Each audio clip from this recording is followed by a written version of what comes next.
Hello dear students, welcome again. हम पढ़ रहे थे क्लास 8 फिजिक्स। लास्ट क्लास में हमने स्टार्ट किया था चैप्टर नंबर 5, जिसका टाइटल है light.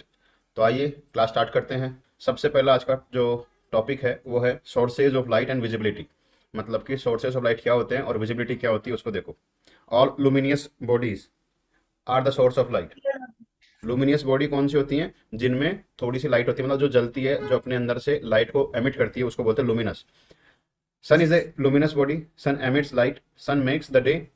Flame from fire and lamps, including electric lamps, are a source of light for us. The objects which do not emit light are non-luminous objects. Non-luminous objects are seen only when light falls upon them. We see everything around us from the reflected light from the surface of an object reaching our eyes. देखो, लुमिनेटिंग जो bodies होती है, जो luminous जो body होती है, वो अपने आप में उनमें लाइट होती है और उनसे लाइट जो है हर डायरेक्शन में जारी होती है, और उससे फिर बाकी जो ऑब्जेक्ट्स हैं वो अपने को देख पाते हो आप। जिन ऑब्जेक्ट्स में इस तरह की जो लाइट है वो एमिट नहीं होती है, वो होती है नॉन लुमिनियस ऑब्जेक्ट। जैसे आप अपने आप को देखोगे, आप अपने आप के अंदर कोई लाइट नहीं होती है। ऐसा है क्या कि आपके अंदर से कोई प्रकाश निकलता हो? No sir. निकलता है क्या? लेकिन नो जो सर। जुगनू देखा होगा आपने, जुगनू।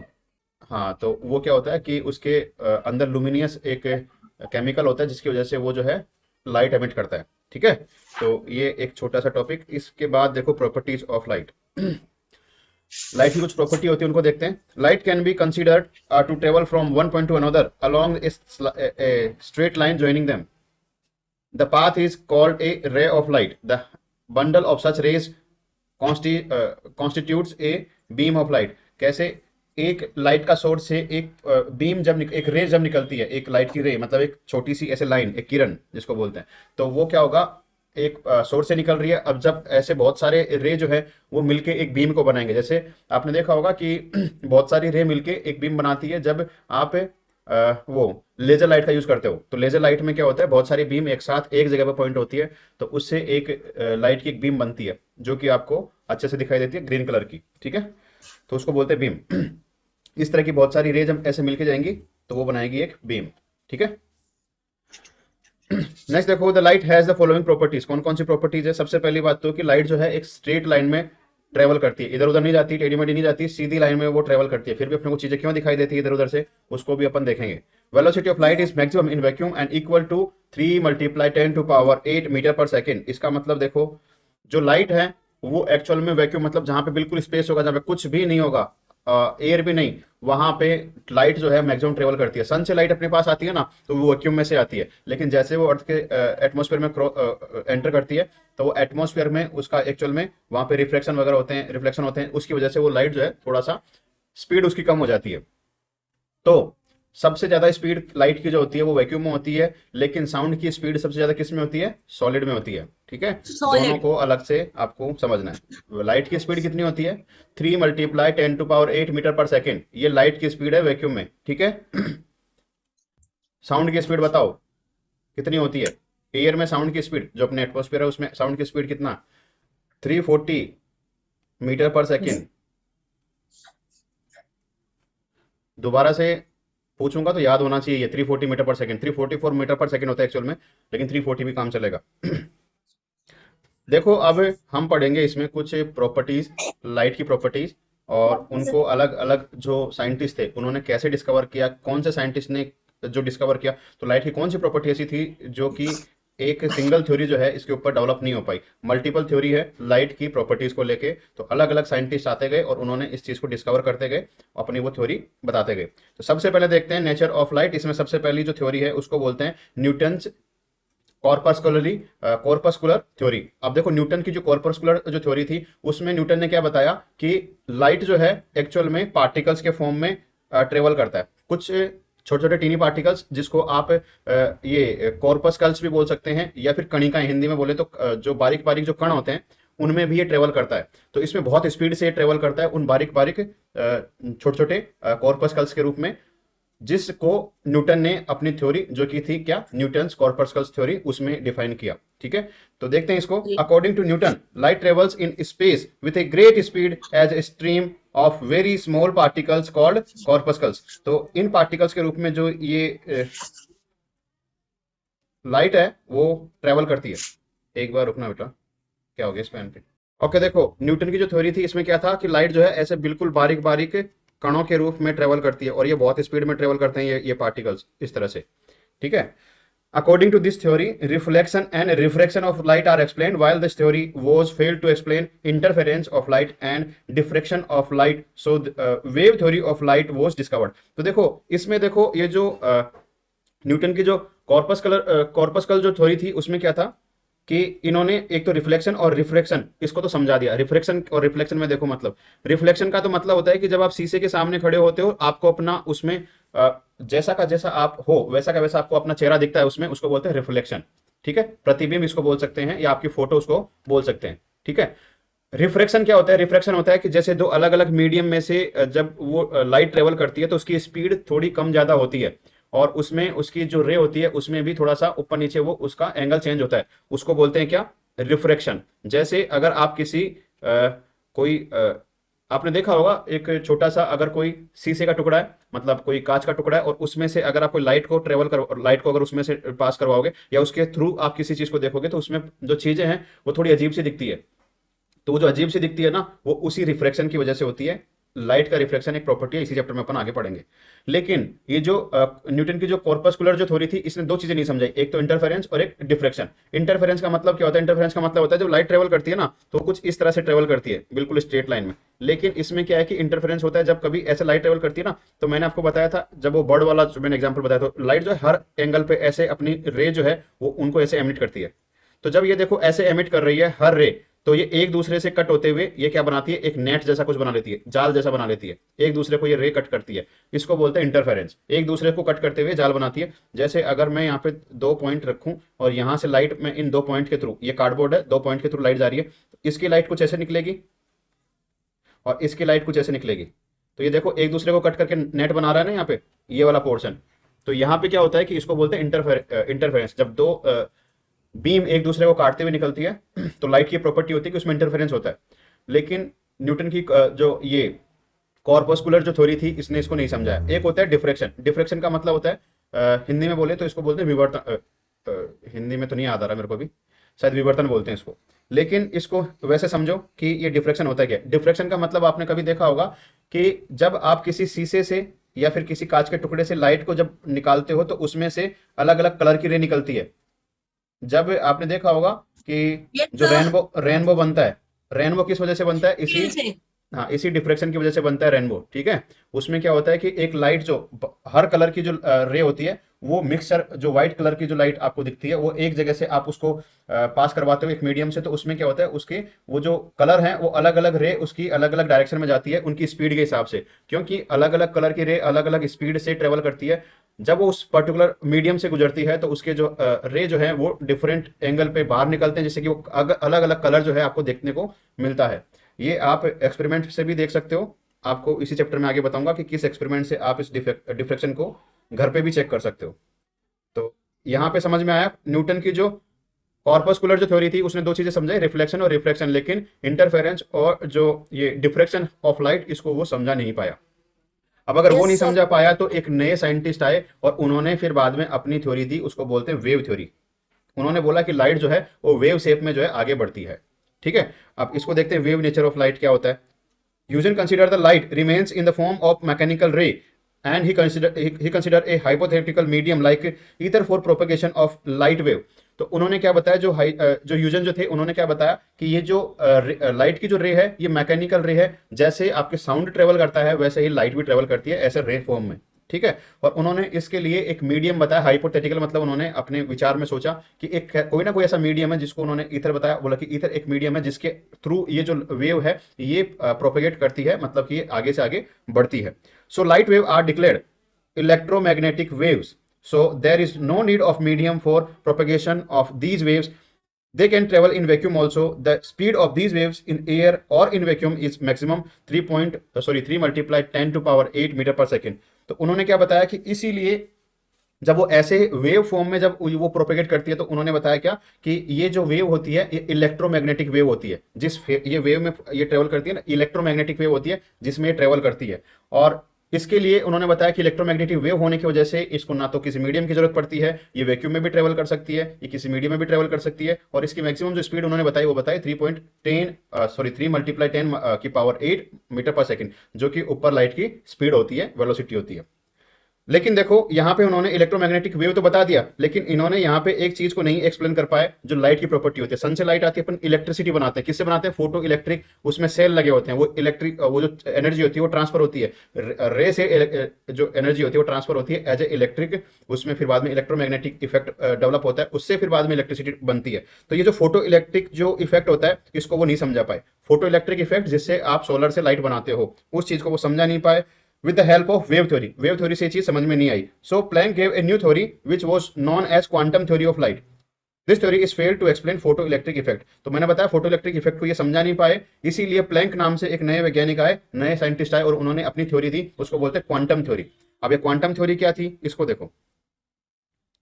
क्वांटम थ्योरी एक्चुअल में क्या थी कि उन्होंने बताया कि लाइट जो है वो ना तो रे की फॉर्म में आगे बढ़ती है, ना ही किसी आपके ये जो न्यूटन की जो कॉर्पस्कुलर जो थ्योरी थी उसमें बताया था कि ये कणों के रूप में आगे बढ़ती है, ये भी नहीं होता। उन्होंने बताया कि लाइट जो है वो कुछ पैकेट्स के रूप में आगे बढ़ती है। वो पैकेट्स क्या होते हैं?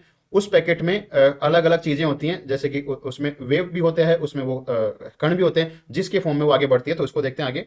According to Planck, light travels in form of energy packets और quantas of energy called photons. तो उन्होंने क्या बताया कि प्लैंक ने क्या बताया कि जो लाइट जो है वो एक्चुअल में क्वांट जो एक पैकेट होते हैं, छोटे छोटे पैकेट होते हैं, उनमें वो आगे ट्रेवल करता है। और वो पैकेट किसके होते हैं? वो फोटोन्स के पैकेट होते हैं। फोटोन्स क्या होते हैं? जो एक पार्टिकल होता है उसमें इलेक्ट्रॉन, न्यूट्रॉन्स और प्रोटॉन्स होते हैं। तो उसमें जो प्रोटॉन्स जो होते हैं उसमें एक्चुअल में पॉजिटिव एनर्जी होती है, और उसी का मतलब कि अलग अलग जो पार्टिकल जो है वो इकट्ठा होकर एक पैकेट बनाते हैं, और उस पैकेट के फॉर्म में वो जो लाइट है वो आगे ट्रेवल करती है। तो देखो इसको, the rest mass of photons is zero, each quanta carries energy E equals H we. H यहाँ पे क्या है? एच प्लैंक ने एक कांस्टेंट दिया, जिसका यहाँ पे उन्होंने वैल्यू रखी 6.6 multiply 10 to power minus 34 joule per second, और वी की वैल्यू क्या थी यहाँ पे? Frequency of light. ठीक है, तो ये प्लैंक ने एक थ्योरी बताई, उसमें उन्होंने क्या बताया कि जो लाइट है वो फोटॉन्स के कुछ पैकेट्स के रूप में ट्रेवल करती है।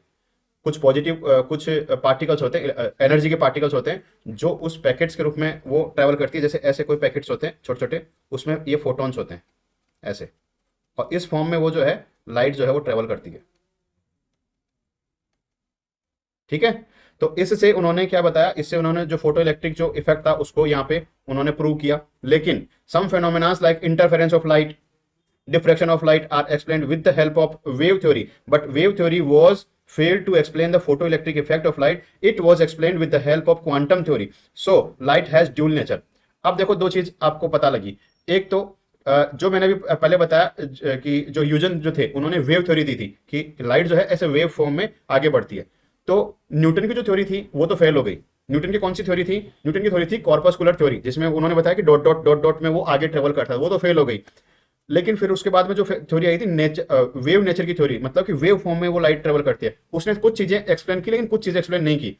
लेकिन जो एक चीज एक्सप्लेन की वो एक्सेप्ट कर ली गई। मतलब ये मान लिया गया कि जो लाइट है वो वेव फॉर्म में तो ट्रेवल करती है, लेकिन वो वेव में भी फोटॉन्स के जो कुछ पैकेट्स होते हैं उसमें वो ट्रेवल करती है। तो वेव प्लस वो क्वांटम थ्योरी, ये दोनों मिलके लाइट के एक्चुअल में उस थ्योरी को, लाइट के हर प्रॉपर्टी को जो है एक्सप्लेन करते हैं। इसीलिए जो लाइट है उसकी दो थ्योरी है, एक तो वेव थ्योरी और एक क्वांटम थ्योरी। वेव थ्योरी क्या क्या बताती है? वेव थ्योरी बताती है कि उसमें एक्चुअल में रिफ्लेक्शन होता है, उसमें रिफ्रैक्शन होता है, ये चीजें बताता है। लेकिन क्वांटम थ्योरी अपने को क्या बताती है? अपने को बताती है क्वांटम थ्योरी की जो लाइट है उसमें इलेक्ट्रोमैग्नेटिक इफेक्ट होता है। वो इफेक्ट किससे आता है? ये जो पैकेट्स होते हैं ना, इन्हीं की वजह से वो फोटोवोल्टिक सेल जो है वो चार्ज होते हैं, जिसकी वजह से आप इलेक्ट्रिसिटी बनाते हो। तो इन्होंने ये बताया, क्वांटम थ्योरी ने ये चीज बताई। इंटरफेरेंस और जो डिफ्रैक्शन जो था उसको एक्सप्लेन किया क्वांटम थ्योरी ने।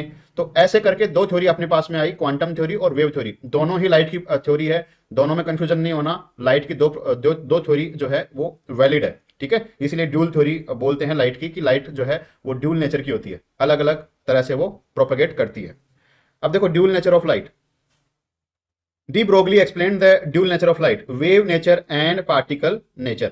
अभी बताया था ना, डी ब्रोगली ने फिर इन दोनों को समराइज किया, दोनों थ्योरी को, वेव थ्योरी को और क्वांटम थ्योरी को। तो ये डी ब्रोगली एक साइंटिस्ट थे, इन्होंने ड्यूल नेचर बताया लाइट का कि ड्यूल नेचर में ये एक्चुअल में ट्रेवल करती है। कौन कौन सी थी? एक तो वेव थ्योरी और एक पार्टिकल या फिर फोटॉन्स नेचर, जो कि मैंने बताया ना क्वांटम के कुछ पैकेट्स होते हैं उसमें वो ट्रेवल करती है।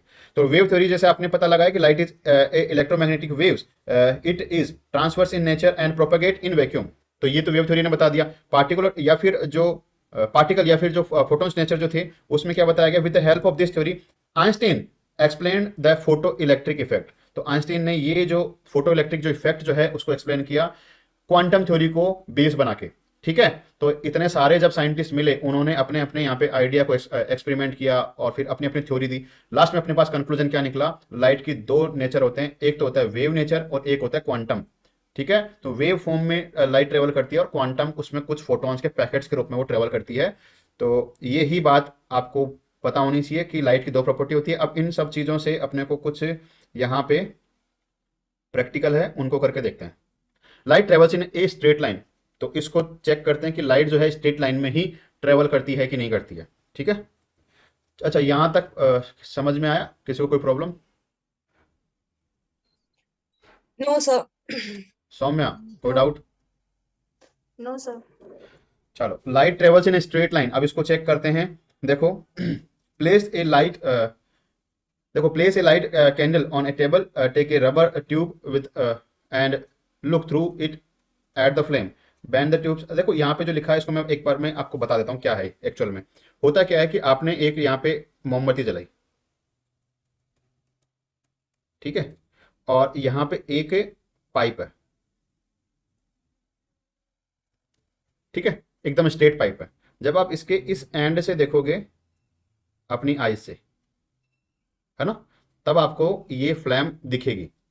किसके थ्रू? ये इस पाइप के थ्रू आपको ये फ्लैम जो है जलती हुई दिखेगी।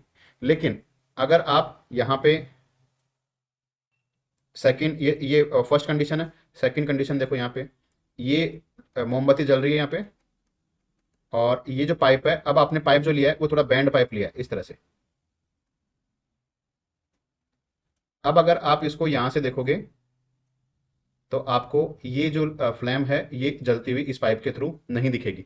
क्यों नहीं दिखेगी? क्योंकि इसकी जो स्ट्रेट लाइन है वो इस तरह से है।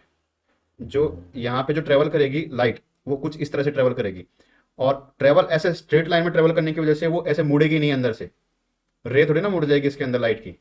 तो इस वजह से आपको ये जो फ्लैम है वो जलती हुई इस बैंडेड पाइप से नहीं दिखेगी।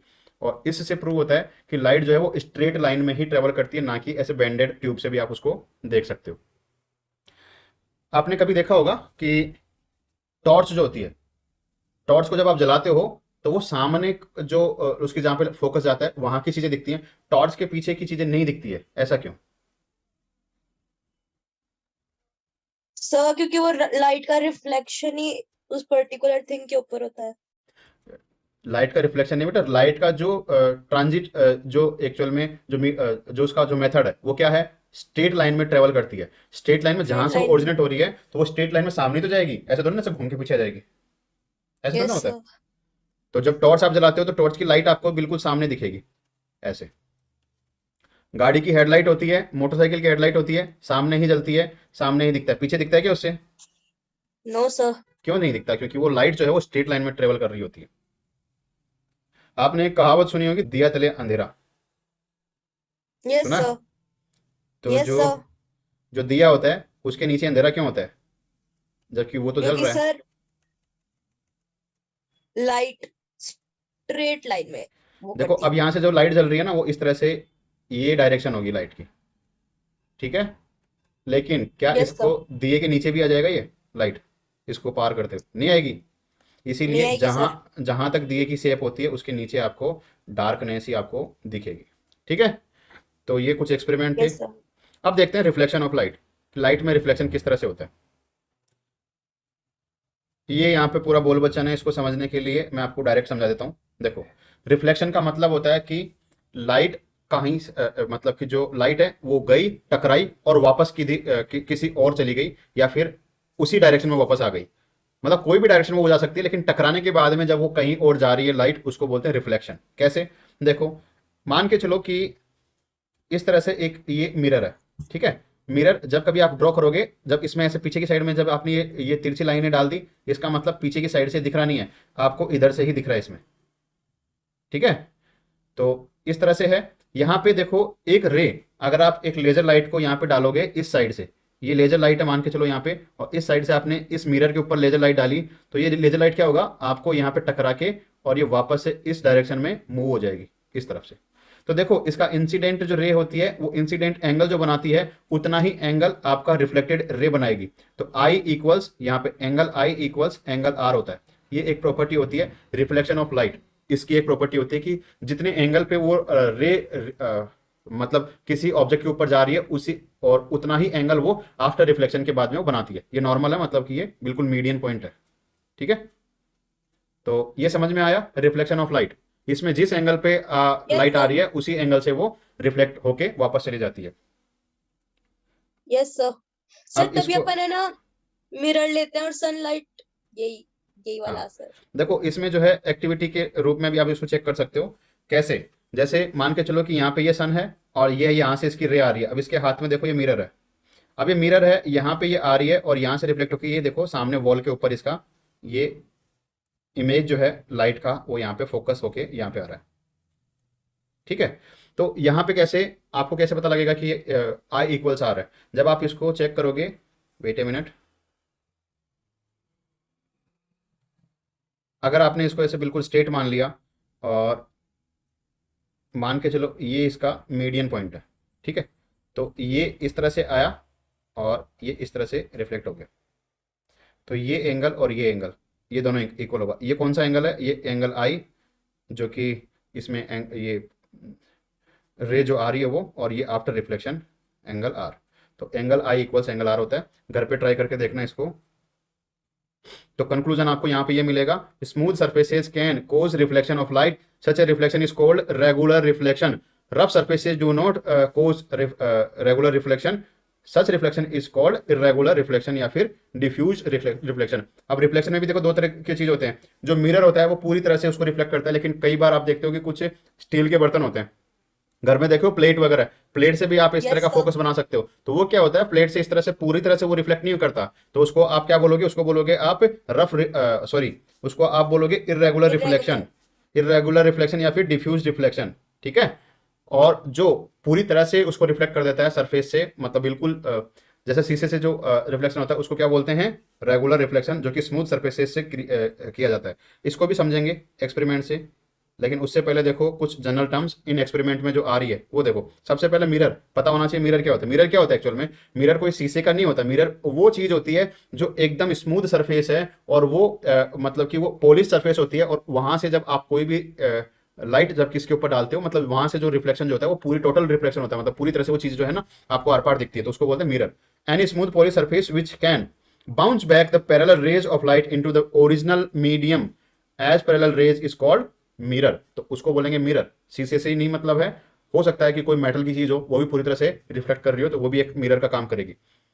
ए looking glass is best example of a mirror. Any highly polished metal surface acts like a mirror. Still, water and oil has smooth surfaces, hence act like a mirror. Even highly polished furnitures acts like a mirror. बताया ना, कोई भी चीज जो कि बिल्कुल plane surface उसका है और स्मूथ वो एक्चुअल में सरफेस पॉलिश सरफेस है जो कि रिफ्लेक्ट कर सकती है पूरी तरह से, उसको बोलेंगे मिरर। देखो इंसिडेंट रे, इंसिडेंट रे का मतलब होता है जो उसके ऊपर आ रही है, जो उस जो रिफ्लेक्टिंग जो ऑब्जेक्ट है उसके ऊपर आ रही है वो रे। तो जो आ रही है रे उसको बोलते हैं इंसिडेंट रे, और जो रिफ्लेक्ट होकर जा रही है उसको बोलते हैं रिफ्लेक्टेड रे। ठीक है, पॉइंट ऑफ इंसिडेंट इसको समझो। The point on the mirror surface where the incident ray strikes और the reflected ray bounce off it is called the incident. जहां पे एंड जो नॉर्मल पॉइंट जो जहां पे मिलता है ना, नॉर्मल पॉइंट बताया था ना अभी, इस तरह से आ रही थी, तो ये नॉर्मल पॉइंट जो है यहाँ पे जो मिल रहा था इसको बोलते हैं क्या, पॉइंट ऑफ इंसिडेंट। जहां पे वो एक्चुअल में जो चीज हो रही है, मतलब रे का आना और रिफ्लेक्ट होना, जहां पे वो पर्टिकुलर हो रहा है उसको बोलते हैं पॉइंट ऑफ इंसिडेंट। ठीक है, नॉर्मल, नॉर्मल क्या होता है, the perpendicular drawn at point of incident to the surface of mirror is called normal. जैसे ये एक मिरर था और मिरर में ये पॉइंट ऑफ इंसिडेंट और इसके जस्ट परपेंडिकुलर आपने जो लाइन ड्रॉ की है उसको क्या बोलते हैं, नॉर्मल। ठीक है, क्योंकि ये परपेंडिकुलर होता है इसके, अगर आप यहां से रे डालोगे तो ये इसी के ऊपर वापस रिफ्लेक्ट होकर आ जाएगी, इसी रे पे वापस आ जाएगी, इसलिए इसको बोलते हैं नॉर्मल। यहां से ना कोई आई और जो एंगल आई और एंगल आर, इसमें यहाँ पे कोई भी फर्क नहीं आता, कोई भी डिफरेंसेस नहीं आते, इसलिए इसको क्या बोलते हैं, नॉर्मल। बाकी थोड़ा सा भी आप इसको इधर चेंज करोगे तो इसमें आई और आर आपको देखने को मिलेगा। ठीक है, तो ये कुछ पॉइंट्स थे। अब देखो एंगल ऑफ इंसिडेंस। अब एंगल ऑफ इंसिडेंस का मतलब होता है कि जिस एंगल पे आपने रे को वहां पे डाल रहे हो उस पर्टिकुलर मिरर पे, the angle which the incident रे makes with the normal is called angle of incidence. जो बताया था ना एंगल ऑफ इंसिडेंस, देखो ये वाला, ये नॉर्मल है एंगल ऑफ इंसिडेंस, ये वाला आई जिससे इसको डिनोट करते हैं। ठीक है, एंगल ऑफ इंसिडेंस को बोलते हैं। रिफ्लेक्टेड रे जो जा रही है उसको बोलते हैं एंगल ऑफ रिफ्लेक्शन, देखो ये वाला, इसको बोलते हैं एंगल आर। ठीक है, दोनों चीजें आप समझ चुके हो। एंगल ऑफ रिफ्लेक्शन आर से इसको डिनोट करते हैं। लॉज ऑफ रिफ्लेक्शन, इसको देखो, laws of reflection, the incident ray, the reflected ray and normal at the point of incidence are like in the same plane. Same plane का मतलब होता है सेम मीडियम। देखो कैसे, ये अगर मिरर है, ये अगर इस तरह से मिरर है, तो मिरर के ऊपर देखो एक ही मीडियम है, सरफेस है, खुला है एनवायरमेंट, मतलब कि खुला वहां पे एक एटमोस्फेयर है। तो वहां पे देखो ये इंसिडेंट रे, ये नॉर्मल और ये रिफ्लेक्टेड रे एक ही साइड में है, मिरर के एक ही साइड में। तो इसको क्या बोलेंगे, इसको बोलेंगे कि ये जो है ये आपके सेम प्लेन में होने चाहिए, मतलब सेम डायरेक्शन में होने चाहिए, मिरर के एक ही साइड में इनको होना चाहिए। The angle of incidence is equal to the angle of reflection, angle I equals angle R, अभी समझा चुका हूं मैं आपको। तो ये इसमें लाइट की प्रॉपर्टी होती है। ऊपर से तो नहीं जा रहा, जा रहा है? नो सर, आ रहा है समझे सर, समझ में लेकिन आ रहा है? ज्यादा मत करवाना, नहीं पूरा ज्यादा समझ नहीं आता करवा, है। हाँ ज्यादा नहीं करवाएंगे। ओके, यहाँ तक किसी को डाउट हो तो पूछो, आज की क्लास में किसी को डाउट हो तो पूछो। No sir. चलो आज की क्लास में इतना ही है, कल फिर मिलेंगे। एक काम करना, आप इसको आगे रीड करके आना, क्योंकि कल अगर आप रीड नहीं करके आओगे चीज़ें समझ में नहीं आएगी। सारी चीज़ें प्रैक्टिकल की है, थोड़ा थोड़ा पढ़ के आओगे समझ में आएगा, बाकी चीज़ मैं समझाऊंगा। ठीक है, तो आज की क्लास में यस इतना ही, सर। कल फिर मिलते हैं, तब तक के लिए बाय।